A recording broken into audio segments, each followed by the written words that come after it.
Damos la bienvenida al abogado Mauricio Alarcón, es miembro de la Fundación Ciudadanía y Desarrollo, una analizadora también de la situación política del Ecuador y una consultora en este ámbito de la política.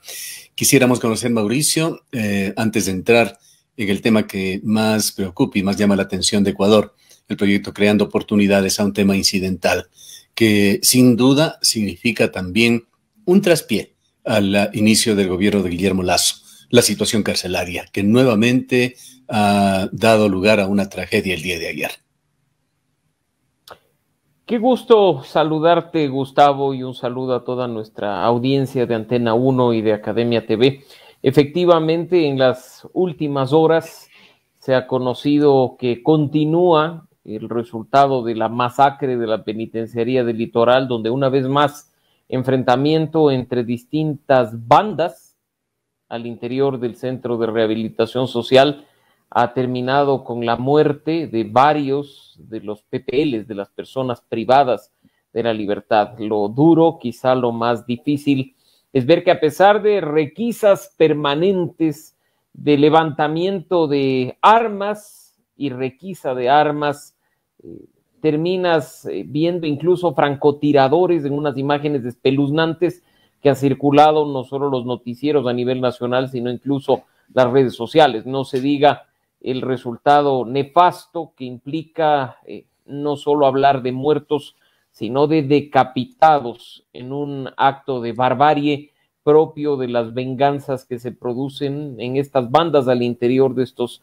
centros de supuestamente rehabilitación social, ¿no? La crisis no es reciente, sabemos que se viene arrastrando desde gobiernos anteriores, no obstante, en estos poco más de 4 meses de gobierno de Guillermo Lasso ya es la tercera situación similar y se deja ver que la inestabilidad de quienes están al frente del SNAI, del servicio de rehabilitación, en este caso, así como la falta de medidas drásticas y fuertes por parte de quienes tienen a su cargo la seguridad del país en el Ministerio de Gobierno, hacen que una vez más este tipo de hechos enluten al país entero. No Uno de porque los puntos son... que ponen en entredicho la gestión y las acciones de gobierno es que se da justamente al día siguiente del anuncio de la salida de Fausto Cobo, quien estaba dirigiendo la SNAI, quien evidentemente no concluyó su tarea, a duras penas la inició.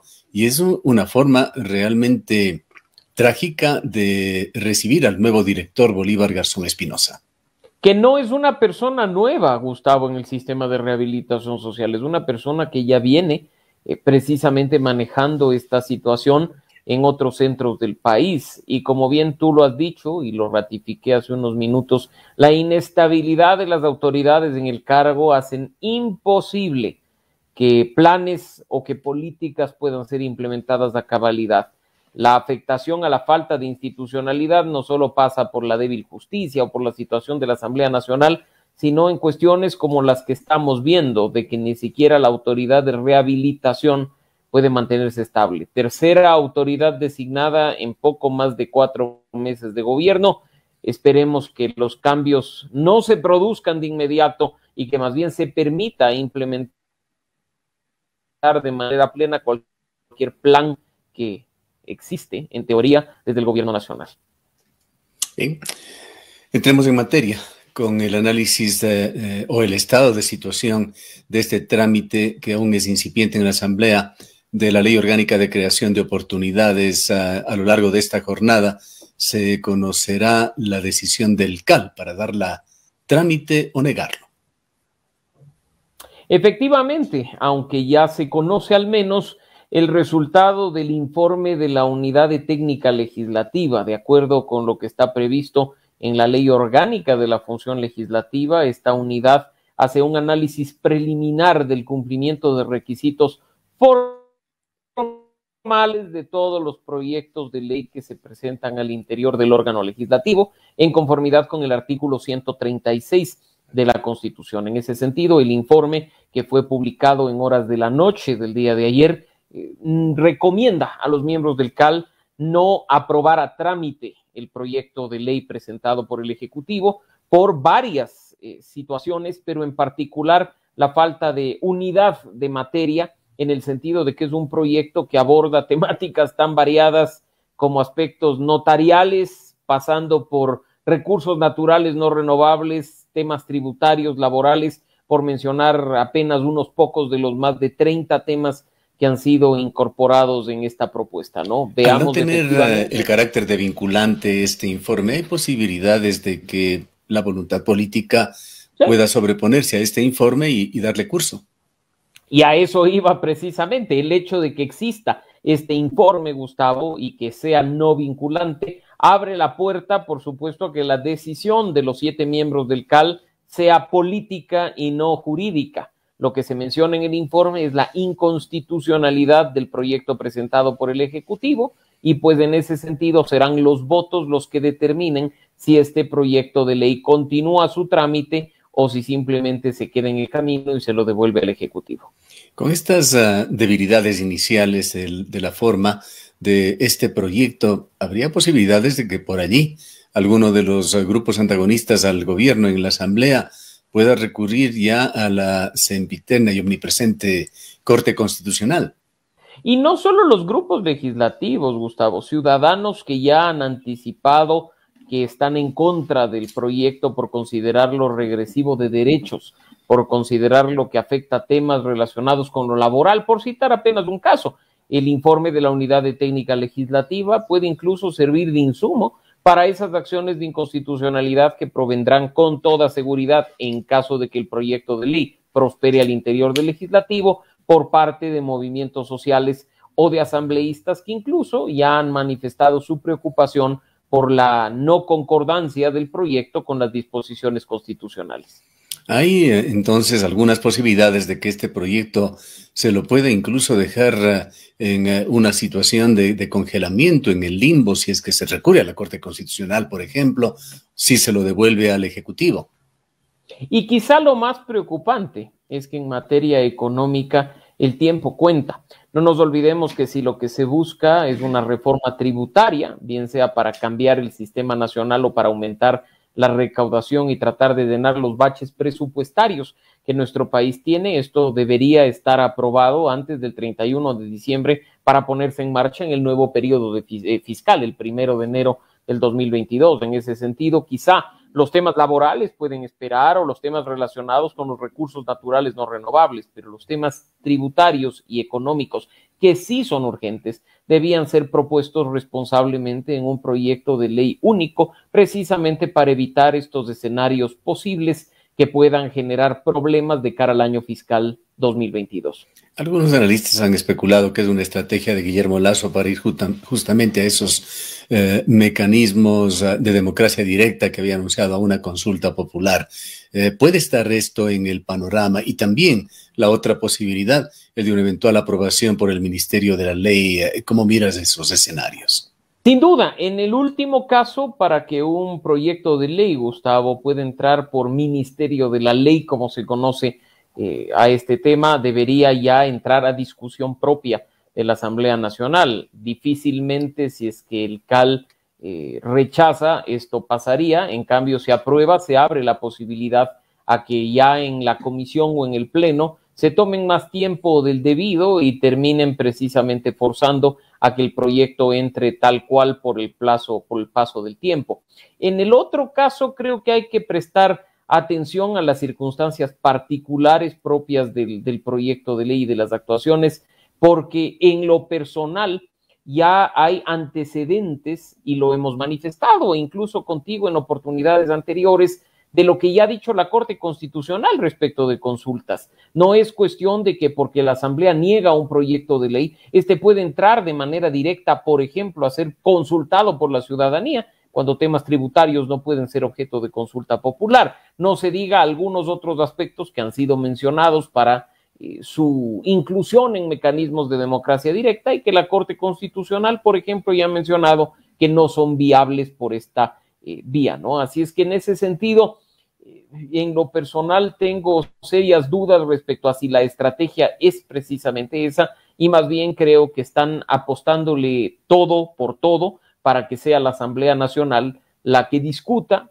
corrija, modifique y plantee una salida para después incluso ejercer el veto que, como tú sabes, faculta al presidente de la República a insistir en ciertos contenidos y posteriormente a la Asamblea en ratificarse en los modificados y rechazar aquellos que el presidente de la República plantee.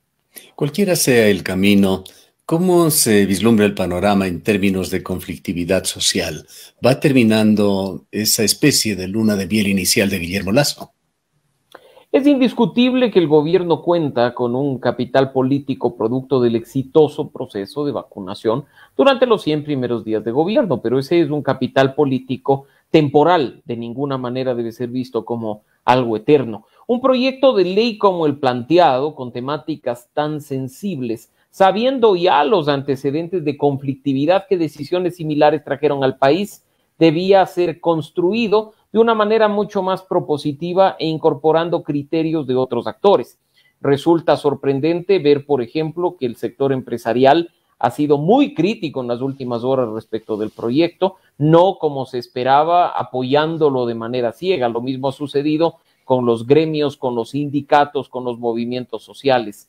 La norma indiscutiblemente toca fibras sensibles y creo que si hubiera bajado mucho más la resistencia, si se hubiera actuado con inteligencia, y así se tomaban 4 meses para presentar un proyecto que dijeron lo iban a plantear durante los 100 primeros minutos, muy bien podrían haberlo hecho mediante procesos de diálogo, mediante procesos participativos con aquellos sectores a los que la ley directa o indirectamente afectaría.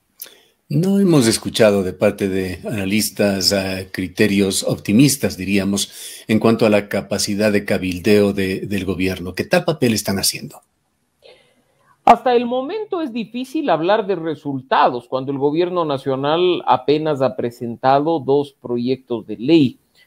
Difícil de hablar de un bloqueo a nivel legislativo o de una tensa relación entre el Ejecutivo y la Asamblea Nacional, cuando en la práctica no ha habido dicha relación ante la ausencia de interacción entre los 2 poderes del Estado. En ese sentido es hoy, a partir de este proyecto de ley, cuando vamos a ver definitivamente si esta relación existe, si es que hay un trabajo previo de negociación, de diálogo y de acuerdos desde el Ejecutivo hacia el Legislativo, si estos acuerdos además son transparentes y se presentan al país como tal, o si simplemente obedecen, como vimos en temporadas anteriores, a ciertas situaciones coyunturales. Lo cierto es que el músculo político del gobierno hasta el momento ha quedado en evidencia con mucha debilidad, no se diga su músculo comunicacional, pues si bien es cierto que la cadena nacional del presidente de la República fue muy bien planteada al país y en algunos casos hasta se podría decir que había una estrategia de comunicación política detrás, tan solo horas más tarde se vio que las respuestas a tantas interrogantes que surgieron desde varios actores y varios sectores no fueron eficientemente atendidas por parte del Ejecutivo, ¿no? El músculo comunicacional es clave en estos casos. A propósito de comunicación, el manejo de la nueva emergencia carcelaria del día de ayer fue bastante deficiente.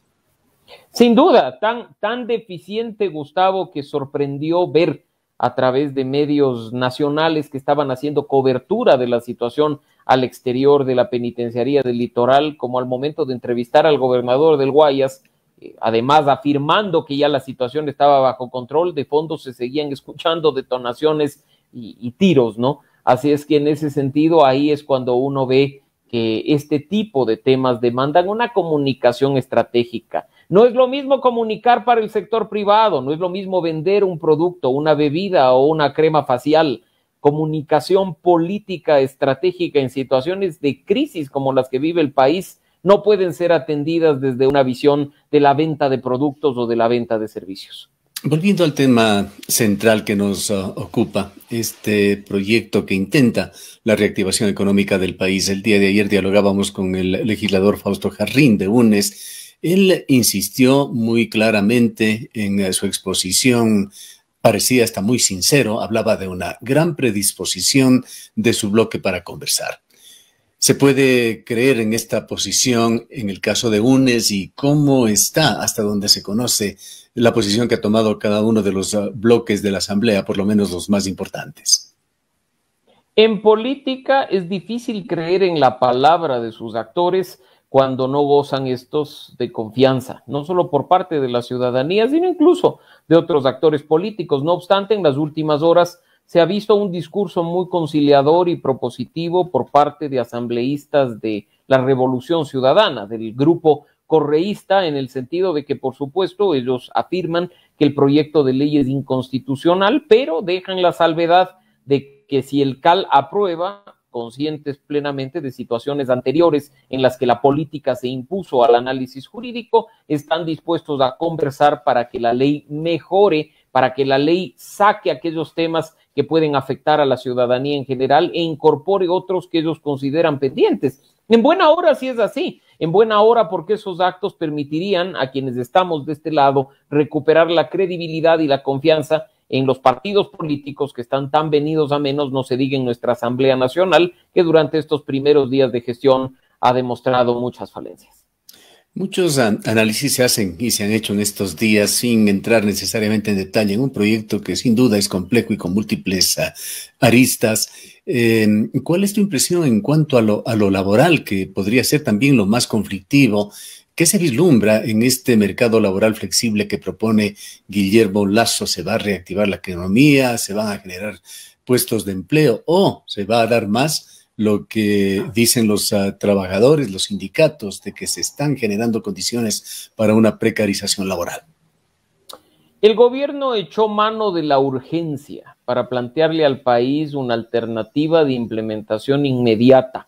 Un pañito de agua fría para tratar de generar mejores condiciones cuando sabemos las tristes cifras que se han presentado en cuanto a la situación del empleo, el desempleo y el subempleo en nuestro país. Lo óptimo y lo real es que Ecuador no puede seguir teniendo una norma de hace 80 años, por muchos parches que se haya puesto, por muchas reformas que se haya intentado o que incluso se haya logrado al interior de la Asamblea Nacional. Lo responsable, más allá de lo que ocurre en materia laboral con este proyecto presentado con el Ejecutivo, es discutir de manera inmediata una nueva legislación laboral permanente que incorpore las nuevas vigencias, las nuevas tecnologías, los nuevos estándares que rigen no solo a América Latina, sino al mundo entero, para darle al país una norma que valga la pena. No un pañito de agua fría para la urgencia, sino una solución definitiva. Es cierto que hay grupos sociales y gremios que protestan frente a los derechos adquiridos,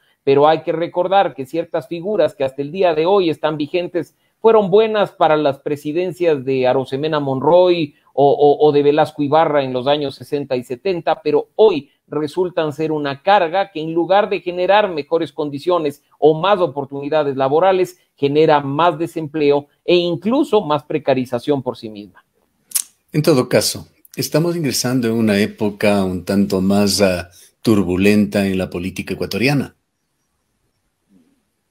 Sin duda, la política nacional ya ha demostrado en los últimos años ser una vorágine que responde a coyunturas y no a planes, a políticas o incluso a cuestiones específicas de un partido político, de un movimiento o de una bancada. Esta velocidad con la que se mueve nuestra política nacional es un ejemplo que tiene que ser puesto sobre la mesa para las soluciones que avisoran los siguientes 4 años. Recordemos que acá no podemos ni debemos siquiera considerar una interrupción de la Asamblea Nacional, pues es el órgano de representación por excelencia de todos los ecuatorianos, mucho menos una interrupción del mandato presidencial, a propósito de esos rumores de muerte cruzada que circulan en el ambiente. Lo óptimo es pensar en un periodo de 4 años, planificar en torno a esos 4 años y presentarle al país soluciones y alternativas viables. Los ecuatorianos demandamos soluciones por parte de nuestros representantes. Así es que esperemos que en función de las coyunturas hayan también aterrizajes en beneficio de todos y no simplemente en beneficio de unos pocos, como por desgracia se está viendo durante estas semanas. Bien, muchas gracias por habernos atendido, Mauricio. Siempre un gusto, a la orden, Gustavo, y un gran abrazo a nuestra audiencia. Declaraciones del abogado Mauricio Alarcón, miembro de la Fundación Ciudadanía y Desarrollo.